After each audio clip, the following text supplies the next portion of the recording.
In last video, we have seen and read the unit of nervous system, that was neuron. A group of neuron makes nerves. Now, next topic was reflex action, and the third topic was brain. But we have to study brain first to know the reason that why spinal cord plays a very important role in transferring of messages. Why not only brain can do so? We will start the video today with the brain. Brain is a very complex organ. It is encased in skull. Skull is a cavity which is surrounded by a bony structure known as cranium. So, brain is protected inside a bony structure known as cranium. This brain is further protected by three layers which are known as meninges. That means overall a brain is protected by three layer of meninges plus a bony structure known as cranium. But to prevent the brain from friction which can give harm to the brain in lifetime, to reduce the friction, there is a liquid present inside the brain between meninges and the brain. This liquid is present between the meninges and the brain. This liquid or fluid is known as cerebrospinal fluid or CSF. This cerebrospinal fluid, which is present between meninges and brain, keeps the brain safe from friction. Now, overall, our very complex and important structure, which is known as brain, is being protected by cerebrospinal fluid, a group of three meninges, and a bony structure known as cranium. Now, we will come to know about the parts of the brain. So, I'll show you in this diagram only. This is forebrain. This is the first part of the brain, forebrain. And forebrain consists of cerebrum. Cerebrum is divided into two parts. Here, the image is from one side, but if you will see the brain from top view, you will find that cerebrum is formed of two parts. Right cerebrum hemisphere and left cerebrum hemisphere.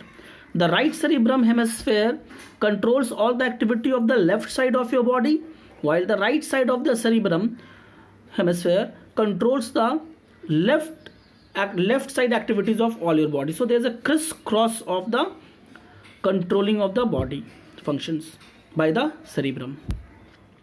So the forebrain has cerebrum as its part. Next we will go with the midbrain.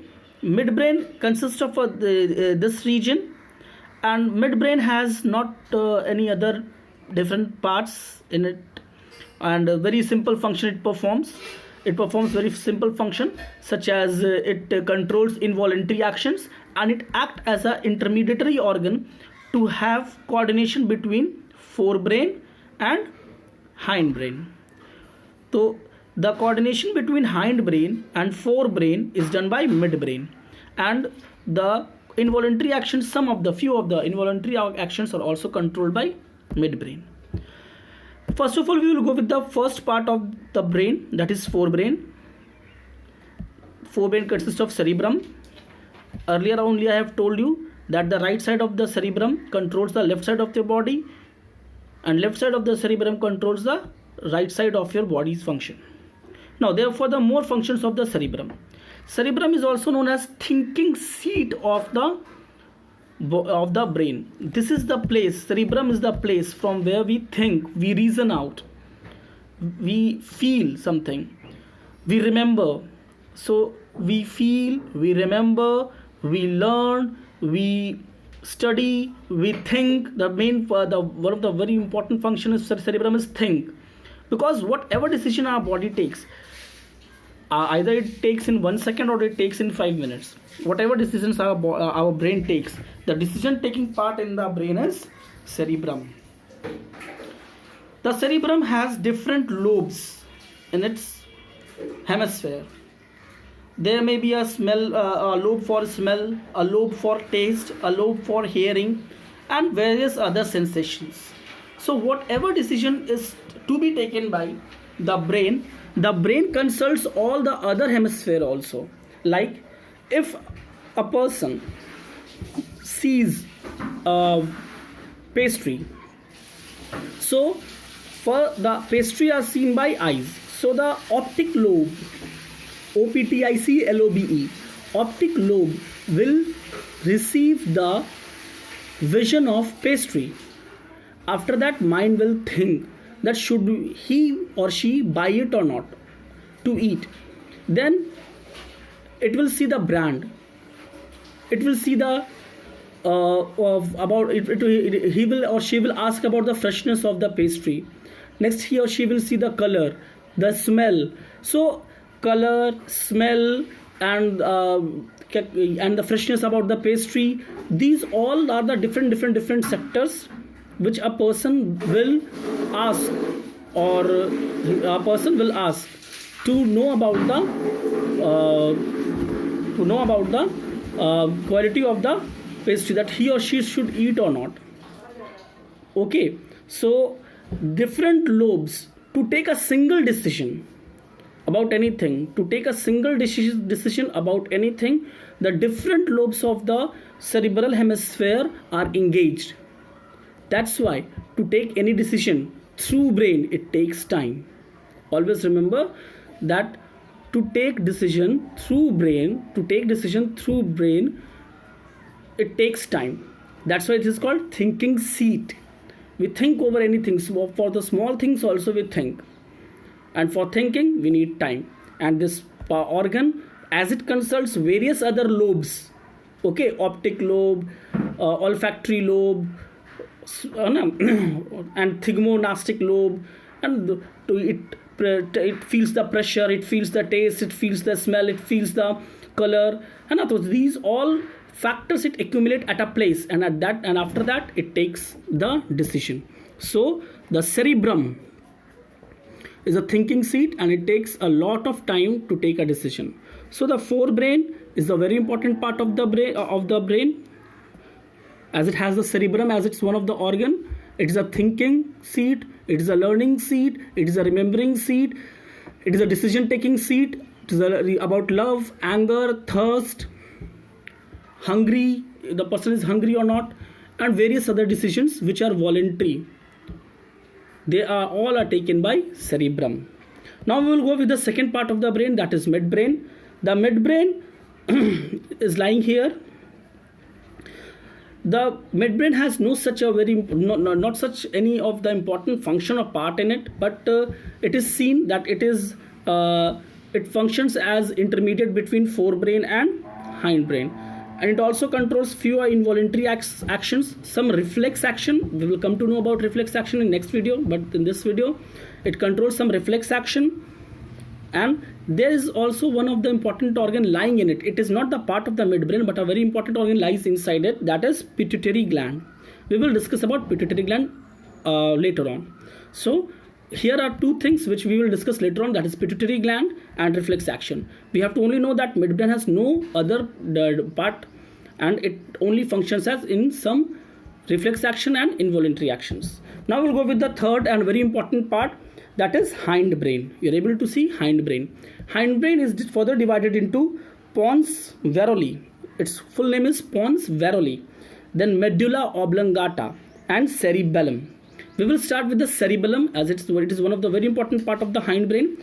Cerebellum controls the body movements and posture movements. सीधा खड़े हैं, टेढ़ा बैठे हैं, झुके हुए हैं, तो this is posture movements. तो it controls body movements and posture movements.